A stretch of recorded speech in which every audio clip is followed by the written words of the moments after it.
नमस्कार साथियों, एजुकेशन के इस ऑनलाइन प्लेटफॉर्म पर मैं राजेश चौधरी आपका बहुत बहुत स्वागत और अभिनंदन करता हूं। दोस्तों, आपका जुड़ने के लिए बहुत बहुत धन्यवाद। जय श्री श्याम। दोस्तों आज हम बात करने वाले हैं बीएसटीसी की जो एग्जाम अभी आने वाली 1 जून को, उसका पेपर की जो एक सब्जेक्ट है टीचिंग एप्टीट्यूड वाले सब्जेक्ट में जो टॉपिक है दोस्तों, सतत एवं व्यापक मूल्यांकन, सीसी कंटिन्यूअस कॉम्प्रिहेंसिव एवेल्यूएशन, इसके बारे में चर्चा करने वाले। जो इसका मतलब आज की जो क्लास है ना, वो हमारी पूरी तरीके से बीएसटीसी को डेडिकेटेड है। दोस्तों, मैंने लास्ट की लगभग 5 क्लासों में, 5 या 6 क्लासों में आपको बीएसटीसी को क्वेश्चनों के माध्यम से टीए वाले सब्जेक्ट को पढ़ाया है। जितने भी विद्यार्थी बीएसटीसी एग्जाम की तैयारी कर रहे हैं ना, उनके लिए रामबाण यहाँ पर क्लास रह रही होंगी। जो विद्यार्थी जुड़ रहे हैं उनको पता होगा कि कितना लाभ उठा रहे हैं वो, या कितना लाभ उनको होने वाला है क्लास का। दोस्तों, आज की क्लास में हम चर्चा करने वाले हैं व्यापक मूल्यांकन की। यदि मैं पैटर्न की बात करूं ना, तो दोस्तों एज ए पैटर्न, जैसे क्वेश्चन मैं आपको यहां करा रहा हूं ना, सेम की सही इसी पैटर्न पर क्वेश्चन आपसे पूछे जाने वाले। आपका ज्यादा टाइम बर्बाद नहीं होगा, सीधे क्वेश्चंस की चर्चा करूंगा। पहले तो मेरा उन विद्यार्थियों से निवेदन है जो अभी नए रिसेंटली जुड़े हैं। दोस्तों, पहले जो पढ़ा चुका हूं ना लास्ट क्लासेज के माध्यम से, उस कंटेंट को आप चैनल पर से देख सकते हो। वो क्लासेज अभी भी उपलब्ध हैं, तो आप पहले से उन क्लासों को देख कर आओ, जल्दी से बेहतर चीजें समझ में आएंगी। और फिर यहाँ दोस्तों अगले टॉपिक की हम चर्चा करते हैं। आज दोबारा पुनः एक बार ये टॉपिक है सतत एवं व्यापक मूल्यांकन।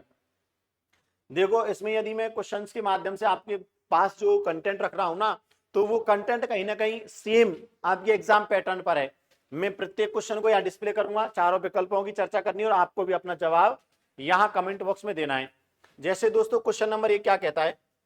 क्वेश्चन नंबर 1 कह रहा है मूल्यांकन की मुख्य विशेषता। मूल्यांकन की मुख्य विशेषता के बारे में पूछा। मूल्यांकन की मुख्य विशेषता होती है, मूल्यांकन की मुख्य विशेषता क्या होती है? यह शिक्षण में सुधार लाता है। सही है भैया, मूल्यांकन शिक्षण में सुधार लाता है। छात्रों के वर्गीकरण में सहायक है। जी हाँ दोस्तों, छात्रों के वर्गीकरण, क्योंकि मूल्यांकन से हमें पता चलता है कौन विद्यार्थी समस्यात्मक है, किस बालक को समस्याएं आ रही है, कौन बालक ठीक से समझ रहा है। इसका मतलब ये दोस्तों विद्यार्थियों में क्या करता है? वर्गीकरण करता है। शिक्षण उद्देश्यों की प्राप्ति। देखो, शिक्षण उद्देश्यों की प्राप्ति का ज्ञान हमें से होता है। टीचर को कैसे पता चलेगा कि बालकों को समस्या आ रही? तो उसको मूल्यांकन करना होगा। इसका मतलब है इससे यह काम भी होता है, शिक्षण उद्देश्यों की प्राप्ति होती है। इसका मतलब दोस्तों यहाँ पर उपयुक्त सभी दिया है क्या? ऑप्शन नंबर 4 यहाँ पर करेक्ट होगा। मूल्यांकन है, मूल्यांकन के बारे में पूछा है। मूल्यांकन क्या है? देखो, मैंने आपको बताया मूल्यांकन मात्रात्मक और गुणात्मक दोनों ही होता है। वह जिसमें केवल दोस्तों मापन हो, जिसमें क्या हो? मापन हो। इसका मतलब है जिसमें केवल शैक्षिक गतिविधियों का आकलन किया जाए या शैक्षिक गतिविधियों का परीक्षण किया जाए, ये तो होता है मात्रात्मक। इसका मतलब इसमें कौन सी गतिविधि आएंगी? शैक्षिक। लेकिन आपको पता होगा मूल्यांकन में शैक्षिक के साथ साथ सह शैक्षिक, इसका मतलब है दोस्तों इसमें सह शैक्षणिक गतिविधियों का भी क्या किया जाता है? परीक्षण किया जाता है।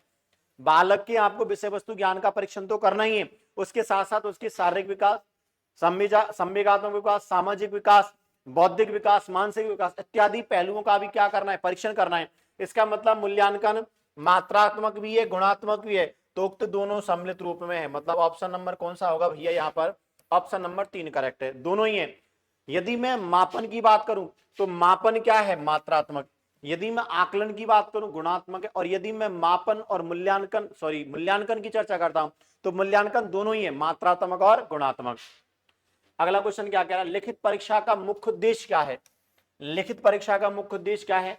लेखन क्षमता की जांच करना, लेखन की अशुद्धियों की जांच करना, लिखित अभिव्यक्ति में देखो, लिखित परीक्षा के माध्यम से ना अशुद्धियों वगैरह सब जांच ली जाती है, लेकिन ये क्या कह रहा है? लिखित अभिव्यक्ति व समझ की जांच करना। दोस्तों यहाँ ये सबसे बेहतर रहेगा। लिखित अभिव्यक्ति में ना ये जांचें अशुद्धि अपने आप आ रही है, लिखित अभिव्यक्ति कैसी है उसकी, और उसकी समझ की क्या करना? जांच करना। ये लिखित परीक्षा के माध्यम से किया जाना मुख्य उद्देश्य में माना जाएगा। सुंदर लेखन कौशल, देखो ये जो लिखित अभिव्यक्ति में सारी चीजें इंक्लूडेड है। क्वेश्चन नंबर 4 क्या कहता है? मूल्यांकन से संबंधित कथन। क्या कह रहा भैया? मूल्यांकन से संबंधित कथन के बारे में आपसे पूछा है। इनमें से कौन सा कथन सही होगा? मूल्यांकन निरंतर चलने वाली प्रक्रिया है। मैंने आपको जब मूल्यांकन की विशेषता बताई थी ना, तो मैंने आपको बताया था मूल्यांकन मात्रात्मक गुणात्मक है। मूल्यांकन निरंतर चलने वाली प्रक्रिया मतलब जीवन पर्यंत चलता है, तो भैया मूल्यांकन जीवन पर्यंत चलेगा, निरंतर चलने वाली प्रक्रिया है। छात्रों के व्यवहार संबंधी सामग्री एकत्रित करने का एक साधन है। मूल्यांकन एक साधन ही तो है। शिक्षा के उद्देश्यों को घनिष्ठ रूप से घनिष्ठ संबंध, हाँ ये भी तो सही है। शिक्षा के उद्देश्यों को पता करने की अभी मैंने बात की ना, शिक्षा के उद्देश्यों को जांचने के लिए क्या जरूरी है? मूल्यांकन। इसका मतलब यहां भी कौन सा ऑप्शन सही है भैया? उपयुक्त सभी। अगला क्वेश्चन, क्वेश्चन नंबर 5 क्या कहता है, मूल्यांकन प्रक्रिया में फीडबैक मुहैया कराना। देखो दोस्तों, जब अध्यापक किसी विषय वस्तु को पढ़ा देता है और बालकों से उसकी प्रतिक्रिया जानता है तो उसको फीडबैक कहते हैं। अब ये कह रहा है मूल्यांकन प्रक्रिया में फीडबैक मुहैया कराना क्यों आवश्यक है? सकारात्मक कार्रवाई हेतु, विद्यार्थियों की बेहतरी के लिए, सीखने के तरीके के लिए। देखो ये सकारात्मक कार्रवाई है, क्योंकि यदि फीडबैक नहीं जानोगे ना तो कहीं ना कहीं यदि फीडबैक नहीं लोगे ना तो अध्यापक को समस्याओं का पता नहीं चलेगा। विद्यार्थी की बेहतरी के लिए, दोस्तों ये विद्यार्थी की बेहतरी मतलब विषय वस्तु को ढंग से रिप्रेजेंट करने के लिए, विषय वस्तु संबंधी प्रतिक्रिया के लिए ये जरूरी है मतलब, और सीखने के तरीके के लिए बच्चे कितना सीख रहे हैं ये भी तो जानना होगा। इसका मतलब यहां भी कौन सा है? उपयुक्त सभी। Option number 4। सतत एवं व्यापक मूल्यांकन में सतत पहलू के अंतर्गत मूल्यांकन, सतत का मतलब क्या होता है ये आपसे पूछा है, किस पक्ष को ध्यान में रखा जाएगा? केवल निरंतरता को। देखो भैया मूल्यांकन के सतत पक्ष मतलब निरंतरता तो होती है, ये है आवधिक पक्ष। आवधिक पक्ष का मतलब होता है जैसे लगातार ही करना, आवधिक पक्ष का मतलब होता है लगातार ही करना। तो ये तो दोनों एक ही बात है, इसका मतलब उक्त दोनों का एक ही भाव है। सतत का मतलब होता है निरंतर मूल्यांकन किया जाना चाहिए, प्रत्येक 5-5 मिनट के बाद। यह लगातार मूल्यांकन किया जाना ही क्या कहलाता है? सतत मूल्यांकन कहलाता है। मूल्यांकन के दो पहलू हैं, मूल्यांकन के दो पहलू शैक्षिक और शैक्षणिक होते हैं। शैक्षिक पहलुओं में पाठ्यक्रम के क्षेत्र और शैक्षिक में क्या होते हैं? देखो मैंने आपको बताया था शैक्षिक जो गतिविधियां होती हैं उसमें तो पाठ्यक्रम की चर्चा करेंगे, और शैक्षणिक गतिविधियां होंगी उसमें बालक के शारीरिक विकास, बालक के मानसिक विकास, संवेगात्मक विकास, बालक के या मैं बात करूं दोस्तों मानसिक विकास की बात करी, बौद्धिक विकास की बात, मतलब जो है ना जो उसकी सह गतिविधियां हैं उनका भी क्या किया जाएगा? मूल्यांकन। देखो बालक के जीवन कौशलों का विकास किया जाएगा, मैंने आपको बताया था ना, बालक के नैतिक आचरण का भी मूल्यांकन किया जाता है। पाठ्य सहगामी अभिक्रिया है, बालक के दोस्तों खेल संबंधी मतलब शारीरिक विकास का मूल्यांकन करेंगे, मानसिक विकास का मूल्यांकन करेंगे, संवेगात्मक विकास का मूल्यांकन करेंगे। तो ये पाठ्य सहचर्या अभिवृत्तियां हैं। मूल्यों का, मूल्य मतलब गुणों का भी क्या किया जाएगा? मूल्यांकन किया जाएगा। तो यहाँ पर उपयुक्त सभी ऑप्शन क्या होगा? करेक्ट होगा। यदि मैं दोस्तों यहाँ सह शैक्षणिक गतिविधियों की या सह शैक्षिक की बात करूं ना तो ये सारी चीजें सम्मिलित होंगी। ऑप्शन नंबर 4 करेक्ट है भैया। क्वेश्चन नंबर 8 क्या कहता है? सतत एवं व्यापक मूल्यांकन के कार्य क्या है? आपसे पूछा गया है सीसी, कंटिन्यूअस कॉम्प्रिहेंसिव इवैल्यूएशन। ध्यान रखना आपसे सीसी की फुल फॉर्म ही पूछी जा सकती है एग्जाम में। तो सीसी की फुल फॉर्म मैंने आपको बताई है, सीसी की फुल फॉर्म क्या है? कंटिन्यूअस कॉम्प्रिहेंसिव इवैल्यूएशन, सतत एवं व्यापक मूल्यांकन। अब ये कह रहा है सतत और व्यापक मूल्यांकन के कार्य क्या है? देखो अध्यापक को प्रभावकारी कार्य नीति आयोजित कराने में सहायक है, जरूरी है भैया ये, क्योंकि अध्यापक को इसी से पता चलता है कि उसको अपनी अपनी जो भी टीचिंग मेथड्स है ना उन टीचिंग मेथड्स में कहाँ दोस्तों फेरबदल करना है। तो इस चीज का अध्यापक को कहां से पता चलेगा? मूल्यांकन के माध्यम से पता चलेगा। तो ये तो जरूरी है, अध्यापक के लिए भी जरूरी है, ठीक है। इसका बाद दूसरा क्या कह रहा है? शिक्षार्थियों की शक्ति, कमजोरियों और आवश्यकताओं का पता लगाने में भी सहायक है, क्योंकि बालकों के जो भी समस्याएं आ रही है ना उन समस्याओं का बोध किससे होगा? मूल्यांकन से। और लगातार मूल्यांकन किया जाएगा तो लगातार हमें पता चलेगा। ये क्या कह रहा है? ये भी तो सही है, ये भी सही है। शिक्षार्थी की प्रगति की सीमा और मात्रा का आकलन करने के लिए, बालक कितना सीख रहा है इस चीज का आकलन करने के लिए भी। इसका मतलब यहां भी कौन सा सही होगा? उपयुक्त सभी। ये तीनों की तीनों सही है भैया। क्वेश्चन नंबर 9 क्या कहता है? सतत एवं व्यापक मूल्यांकन का सीसी, कंटिन्यूअस कॉम्प्रिहेंसिव इवैल्यूएशन का अर्थ क्या है? आपसे अर्थ पूछा गया है। सभी विषयों में अधिगम सुनिश्चित करने हेतु निश्चित अंतराल में, देखो निश्चित अंतराल की बात करिए ना तो ये सतत का मतलब नहीं होता, सतत में अंतराल आएगा नहीं, सतत में निरंतरता होगी। नियमित आकलन करना, देखो ये कहा है, हालांकि ये ऐसा हो सकता है, लेकिन और ऑप्शन देखें, योग्यताओं, व्यक्तित्व और कौशल आदियों के व्यापक क्षेत्रों में अधिगम के अभिलेखित करने का आकलन करना। देखो बालक की योग्यताओं को जानना, बालक के व्यक्तित्व को जानना, बालक के कौशलों को जानना, और व्यापकता से कैसे जानना? व्यापक क्षेत्रों में अधिगम की अभिलेखित करना। तो यहां दोस्तों यहां ज्यादा बेहतर कौन सा ऑप्शन? क्योंकि सतत में निरंतरता और व्यापक का मतलब होता है खुला हुआ दायरा, सब कुछ के बारे में जानना। तो यहाँ पर ऑप्शन नंबर 2 करेक्ट हो सकता है। और भी देखें, जिन संबंधों एवं विषयों के क्षेत्र में, ये तो संबंध विशेष की बात कर रहा है, कम उपलब्धियों की बात कर रहा है, तो यहाँ ज्यादा बड़ा दायरा कौन सा है? ऑप्शन नंबर 2 करेक्ट है। सतत एवं व्यापक मूल्यांकन की एक तकनीकी क्या है? सतत एवं व्यापक मूल्यांकन की एक तकनीकी क्या है? सत्र मूल्यांकन, अधिवार्षिक या अर्धवार्षिक मूल्यांकन, निदानात्मक। देखो मैंने आपको बताया होगा ये जो मूल्यांकन है ना सीसी सतत एवं व्यापक मूल्यांकन, ये 3 प्रकार से होता है। सबसे पहले उपलब्धि परीक्षण, इसके बाद निदानात्मक परीक्षण और सबसे लास्ट उपचारात्मक परीक्षण। तो यहाँ दोस्तों तकनीकी कौन सी है, ये है निदानात्मक परीक्षण, जिसमें कारणों का पता लगाया जाता है। पहले में तो जो मैंने आपको बताया था ना, सबसे पहले होगा उपलब्धि परीक्षण।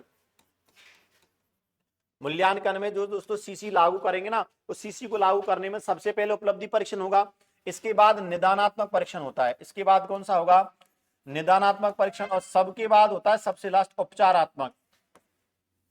सबके बाद में क्या होगा, उपचारात्मक परीक्षण। अब देखो उपलब्धि परीक्षण में एक अध्यापक के द्वारा सभी बालकों का एक मूल्यांकन किया जाता है और मूल्यांकन के माध्यम से समस्यात्मक बालकों का पता लगाया जाता है।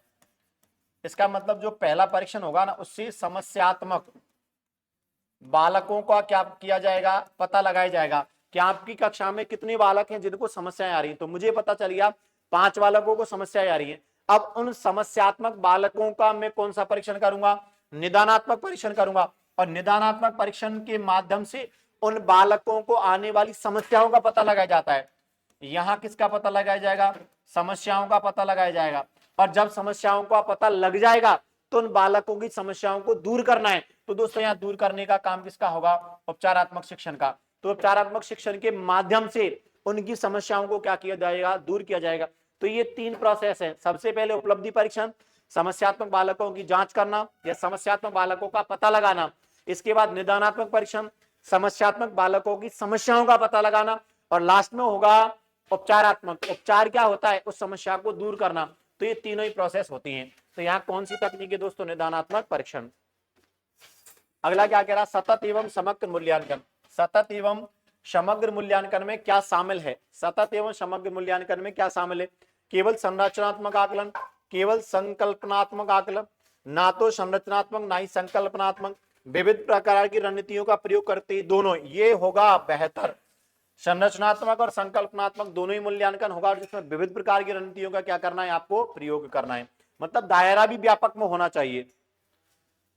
अगला क्वेश्चन क्या कहता है, सतत एवं व्यापक मूल्यांकन का प्रमुख उद्देश्य होता है। प्रमुख उद्देश्य क्या है, गुणात्मक परीक्षण करना, निदानात्मक परीक्षण करना, परिणामात्मक परीक्षण करना। इसका मतलब अप्रयुक्त सभी होगा। ऑप्शन नंबर 4 करेक्ट है। ये दो दोस्तों, ये जो सीसी वाला टॉपिक है ना, सतत एवं व्यापक मूल्यांकन, यहां केवल आपके सोचने का दायरा बड़ा होना चाहिए। सतत का मतलब निरंतरता और व्यापकता का मतलब होता है शैक्षिक और सह शैक्षणिक गतिविधियों का परीक्षण या मूल्यांकन करना। तो दायरा सोच के, आपको खुला हुए दायरे के हिसाब से सोच के चलना है। अगला क्वेश्चन क्या है, सतत एवं व्यापक मूल्यांकन में व्यापक मूल्यांकन शब्दावली से क्या तात्पर्य है। सभी विषयों का मूल्यांकन किया जाएगा, ठीक है भैया, खुला हुआ दायरा होना चाहिए। देखो इसके बाद क्या कह रहा, शैक्षिक सह शैक्षिक क्षेत्र का मूल्यांकन किया जाना चाहिए।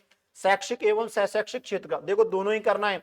मैंने आपको बताया था केवल बालक के शिक्षण का ही मूल्यांकन नहीं करना है, केवल शैक्षिक गतिविधियों का मूल्यांकन नहीं करना, अपितु उनके साथ साथ जो उसका सह शैक्षिक क्षेत्र है, बालक के विषय वस्तु ज्ञान के साथ साथ उसके शारीरिक विकास, मानसिक विकास, संवेगात्मक विकास, बौद्धिक विकास इत्यादि का परीक्षण करना, ये होता है शैक्षिक और सह शैक्षणिक क्षेत्र दोनों का परीक्षण। तो यही तो किया जाता है मूल्यांकन के व्यापकता से शब्द। अरे मूल्यांकन में व्यापकता जो शब्द है इसका तात्पर्य यही तो होता है, शैक्षिक और सह शैक्षणिक गतिविधियों का मूल्यांकन करना। आए समझ में। तो यहाँ पर ऑप्शन नंबर 3 करेक्ट होगा। अगला क्वेश्चन नंबर 14 कहता है, इस क्वेश्चन को आप एक बार पढ़ो ढंग से। ये क्या कहता है, परीक्षा के स्थान पर सतत एवं व्यापक मूल्यांकन गुणात्मक मूलक शिक्षा के लिए अधिक उपयुक्त है, क्योंकि ये कह रहा है एक कोई परीक्षा लेना उससे ज्यादा बेहतर है आप एक सीसी लो, सतत एवं व्यापक मूल्यांकन लो, जो गुणात्मक मूलक शिक्षा के लिए अधिक उपयुक्त होता है। क्योंकि इसमें क्या होता है, इसमें संज्ञानात्मक क्षेत्र का मूल्यांकन किया जाता है, ठीक है भैया, सह संज्ञानात्मक क्षेत्र का मूल्यांकन किया जाता है। मूल्यांकन सतत एवं व्यापक क्षेत्रों का होता है, उपयुक्त सभी। तो ध्यान रखना, जब भी आपके पास उपयुक्त सभी वाला ऑप्शन मिले ना, तो ये ज्यादा बेहतर होता है, क्योंकि हम इसमें सारे ही होंगे। संज्ञानात्मक क्षेत्रों का मूल्यांकन करेंगे, सह संज्ञानात्मक का करेंगे, मूल्यांकन सतत एवं व्यापक क्षेत्रों का होता है। इसका मतलब इसमें सभी बेहतर होंगे। तो ऑप्शन नंबर कौन सा है, 4। सतत एवं व्यापक मूल्यांकन में, सतत एवं व्यापक मूल्यांकन के विषय में निम्नलिखित, ये कह रहा है सीसी के विषय में निम्नलिखित में से कौन सा कथन गलत है। क्या पूछा गया आपसे, कौन सा कथन गलत है। यह विद्यालय आधारित मूल्यांकन, देखो सीसी निश्चित तौर पर विद्यालय आधारित मूल्यांकन में मान सकता हूं। इसमें विद्यार्थियों के लिए, हालांकि ये विद्यालय आधारित मूल्यांकन नहीं है, लेकिन फिर भी ऑप्शन के हिसाब से यदि चले ना तो सीसी का आयोजन विद्यालयों में ही तो किया जाता है। इसमें विद्यार्थियों के सभी पक्ष सम्मिलित होते हैं। मैंने कहा ना, शैक्षिक और शैक्षणिक गतिविधियों का मूल्यांकन किया जाता है। इसमें निदानात्मक मूल्यांकन सम्मिलित नहीं है। देखो मैंने अभी आपको बताया था इसमें निदानात्मक मूल्यांकन तो सम्मिलित है और ये कह रहा है नहीं है, इसका मतलब ये क्या हो गया, गलत हो गया भैया। इसमें औपचारिक और अनौपचारिक दोनों प्रविधियों का उपयोग किया जाता है। मैंने बताया था औपचारिक और अनौपचारिक विधियों का उपयोग किया जाता है, लेकिन यहां कह रहा है इसमें निदानात्मक मूल्यांकन सम्मिलित नहीं है। ऐसा तो है, इसमें निदानात्मक मूल्यांकन तो सम्मिलित है, तो यह गलत कौन सा होगा, ऑप्शन नंबर 3। अगला क्वेश्चन क्या कहता है, क्वेश्चन नंबर 16, विद्यार्थियों के व्यापक मूल्यांकन में, विद्यार्थियों के व्यापक मूल्यांकन में निम्नलिखित में से कौन सा सम्मिलित नहीं है। फिर से क्या कहा है, व्यापक मूल्यांकन में कौन सा सम्मिलित नहीं है। विद्यार्थियों की शैक्षिक क्षेत्र होता है, शैक्षिक और शैक्षणिक दोनों होंगे। विद्यार्थियों के व्यक्तिगत और सामाजिक, ये भी होता है। विद्यार्थियों की अभिवृत्ति, अभिरुचि और मूल्यों का मूल्यांकन किया जाता है। जब तीनों हैं तो निश्चित एक गलत होगा।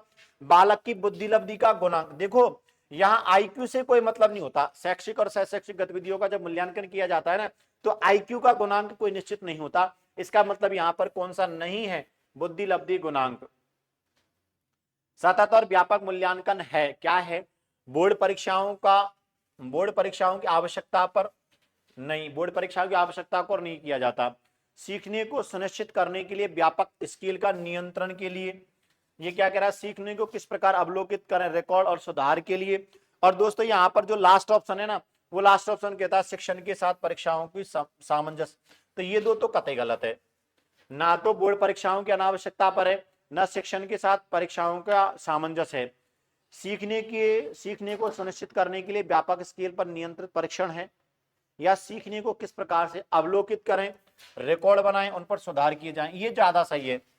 सीखने को किस प्रकार से अवलोकित किया जाए, उसके रिकॉर्ड बनाया जाए, उसमें सुधार किया जाए। सीसी का मेन पर्पज तो यही है कि बालक ने कितना सीखा, उसकी समस्याओं को पता करो, उनमें सुधार करो। आए समझ में? तो यहां पर ऑप्शन नंबर 3 करेक्ट है। सतत एवं व्यापक मूल्यांकन किस लिए आवश्यक है, सतत एवं व्यापक मूल्यांकन किस लिए आवश्यक है, शिक्षण के साथ परीक्षण में तालमेल बैठाने के लिए। ये बात तो सही है भैया, आगे चले। यह समझने के लिए कि अधिगम किस प्रकार अवलोकन किया जाता है, दर्ज किया जाए, उसमें सुधार किया गया है नहीं, ये तो सबसे बेहतर है। ये जो सतत एवं व्यापक मूल्यांकन इसीलिए तो होता है कि बालक ने कितना सीखा उसका अवलोकन करना और उसमें सुधार करना। देखो यही तो, दर्ज किया जाए कि उसमें सुधार किया जा सकता है। ऑप्शन नंबर कौन सा करेक्ट होगा। आगे दे शिक्षा बोर्ड को जवाबदेही के लिए नहीं, जल्दी जल्दी गलतियों का, ये भी गलत है। ऑप्शन नंबर कौन सा होगा यहाँ पर, ऑप्शन नंबर 2 करेक्ट है। क्वेश्चन नंबर 18 क्या कहता है, सतत एवं व्यापक मूल्यांकन के अंतर्गत, व्यापक मूल्यांकन इंगित करता है, व्यापक मूल्यांकन किसको करेगा, मैंने आपको बताया था जिसमें दायरा बड़ा होगा, पाठ्यक्रम की बात नहीं, विषयों की बात नहीं, संज्ञानात्मक, भावनात्मक, मनोगत्यात्मक क्षेत्र का मूल्यांकन किया जाएगा। ऑप्शन यहाँ पर कौन सा करेक्ट होगा, 3 होगा, क्योंकि व्यापकता से मतलब क्या है, दायरा बड़ा रखो, शैक्षिक और शैक्षणिक गतिविधियों का मूल्यांकन करो, मतलब जिसमें संज्ञानात्मक हो, भावनात्मक हो, मनोगत्यात्मक हो इत्यादि। निम्नलिखित में से कौन सा कथन सतत एवं व्यापक मूल्यांकन के लिए सही नहीं है। फिर से आपसे पूछा गया, नहीं है। यह एक विद्यालय आधारित मूल्यांकन है, यह विद्यार्थियों में तनाव को कम करता है, सही बात है। परीक्षा के भय को कम करने के लिए तो सीसी लागू किया गया है, मतलब ये भी सही है, ये भी सही है। इसमें नंबरों के स्थान पर ग्रेड दिया जाता है, इसमें नंबरों के स्थान पर ग्रेडिंग दी जाती है, जिससे बालक तनाव में नहीं है। मैंने आपको बताया था ना, 91 से और 100 के लिए उसने A+ ग्रेडिंग दी है, A1 ग्रेडिंग दी है। ग्रेडिंग प्रणाली तो आई है सीसी में। ये क्या कह रहा है, इसमें शिक्षकों पर बोझ, ये दोस्तों शिक्षकों पर बोझ नहीं बढ़ाया जाता, ये गलत है। जबकि यदि लगातार मूल्यांकन किया जाएगा ना तो शिक्षकों को भी बालकों के बारे में जानने के अवसर मिलते हैं। शिक्षक को भी समय समय पर यह पता चलता है कि उसको अपनी शिक्षण योजना में कहाँ बदलाव करना है, उसको अपनी जो शिक्षण विधि है उसमें कहाँ बदलाव करना है, बालकों को कितना समझ में आ रहा है। तो ये शिक्षकों के लिए बोझ नहीं है, बल्कि ये तो शिक्षकों के लिए सहायक है। तो यहाँ पर पूछा गया नहीं है, कौन सा कथन सही नहीं है, तो यही सही नहीं है कि शिक्षकों के लिए क्या है, बोझ है, शिक्षकों के लिए तो सहायक है। ठीक है दोस्तों, क्वेश्चन नंबर 20 में क्या होगा, ऑप्शन नंबर 4। तो यहां दोस्तों हम एक 20 क्वेश्चनों की एक छोटी सीरीज जिसमें हमने सतत एवं व्यापक मूल्यांकन से संबंधित इंपॉर्टेंट क्वेश्चनों की चर्चा की। एक एक क्वेश्चन यहाँ पर रामबाण क्वेश्चन है, और दोस्तों ऐसे ही प्रश्न आपसे एग्जाम में पूछे जाने वाले हैं। सतत एवं व्यापक मूल्यांकन से संबंधित प्रथम 20 प्रश्न मैं आपके लिए लेकर आया, और दोस्तों अगली क्लास में हम लगभग 25 या 30 प्रश्न और लेकर आने वाले हैं यही मूल्यांकन के। तो मूल्यांकन 2 क्लासों के माध्यम से पढ़ाया जाएगा। अगली क्लास के लिए आपको क्या करना होगा, जो भी विद्यार्थी नए हैं, जिन्होंने चैनल को सब्सक्राइब नहीं किया, सबसे पहले चैनल को सब्सक्राइब करो, जिससे दोस्तों आगामी वीडियो का आपके पास नोटिफिकेशन आए। आपको चैनल को सब्सक्राइब करना है, पहला काम। दूसरा काम, यदि आपको कंटेंट जबरदस्त लगा है, बढ़िया लगा है, आपको क्वेश्चन ऐसे लगते हैं कि हाँ हमें एग्जाम में इनकी सहायता मिलने वाली, तो आपको वीडियो को लाइक करना होगा और ज्यादा से ज्यादा क्वेश्चन सेशन को शेयर करना होगा, क्योंकि अन्य व्यक्तियों तक भी पहुंचाना आपका ही काम है। मैंने कंटेंट डिलीवर किया, कंटेंट को आपको आगे तक पहुंचाना ये आपका काम है। ठीक है दोस्तों, तो आपका जुड़ने के लिए बहुत बहुत धन्यवाद, और आपकी एग्जाम के लिए best wishes for your exam, क्योंकि आपका एग्जाम बहुत नजदीक है, 1 जून का एग्जाम होने वाला है, तो आपके लिए अग्रिम शुभकामनाएं एग्जाम के लिए। ठीक है दोस्तों, आपका जुड़ने के लिए बहुत बहुत धन्यवाद। जय श्री श्याम, मिलते हैं अगले वीडियो में।